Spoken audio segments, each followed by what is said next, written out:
Hi everybody, Sanbonani, welcome to my channel. Ntando Mdletshe. Listen, you guys, this story that I'm going to do right now, I think that it's one of many stories that we are going to hear about because, of course, Thabo Bester was a scammer of notes. So there's going to be many people that are going to come out and say, listen, I know this guy, but he was not Thabo Bester when I met him. This is who he was supposed to be, okay? This one salon owner says that she knows Thabo Bester very well because she had an encounter with him. But the interesting thing that she says is that Thabo Bester was supposed to be the MTV base CEO, you guys, okay? He was supposed to be the CEO and he came to her salon, but this is how the story goes. The salon owner, Unomaxabiso, tells Sunday Times that she remembers the day Thabo Bester walked into her Table View hair salon in Cape Town with 5 young women in April 2011, pretending to be a Thomas K. Bester, CEO of a TV channel MTV base. Nomaxabiso adds that meeting the Thabo Bester is not a day she can easily forget, as everything about that day was dramatic. The Cape Town saloon owner tells the publication that Bester, who introduced himself as Thomas K. Bester, CEO of TV channel MTV Base, walked into a salon with 5 women and tried to trick them into doing their hair without paying a cent. The women looked wealthy as some carried MacBooks, which she knew were very expensive, and he wanted to do their hair as they were due for a photo shoot at 3 p.m. that day. This woman adds that Bester was a very charming, well-spoken, and a handsome guy that everyone was drooling over. The convicted murderer gave her his business card with the name Thomas K. Bester on it, and she kept the business card as a souvenir until she moved houses a few years ago.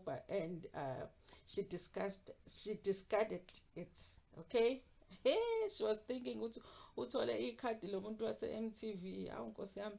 The business woman Nomaxabiso also said she had an uncomfortable feeling about this Thabo Bester as he disappeared and left the women at the saloon for hours on end. When she called him, he said he was on his way to the airport to get some of his luggage and said he would be back soon. When hours went by, she ended up telling her staff to stop doing the girls' hair as they were not sure he was going to come back and pay. When he finally showed up, just before they closed, he told her that he didn't have the money to pay as his wallet was lost with his luggage at the airport. This man was initially calm and charming, but now he looked so agitated and was pacing up and down. He even suggested that I call the police on him when I demanded payment. She adds that one of the women who came into the salon with Bester told her that she had been sexually assaulted by him the previous night at his hotel room. The woman was crying, and another girl said that she also had sex with Bester as he called them to his room one by one, but they thought it was acceptable behavior in the modeling industry. She informed the Tableview police about the alleged rape, and they told her they can't act on him unless there is a formal case opened against him. When he was arrested in September 2011 for murdering his 26-year-old girlfriend Ntando at a B&B in Sunset Beach, the police came back to her. Then, acting judge Judith Clowitz told News 24 that at the time that he tried to get his dying girlfriend Ntando to give her laptop password after he stabbed her in the chest. According to the record of the 2012 sentencing, she was tied up, bleeding profusely, was so badly injured that she could not even respond to him.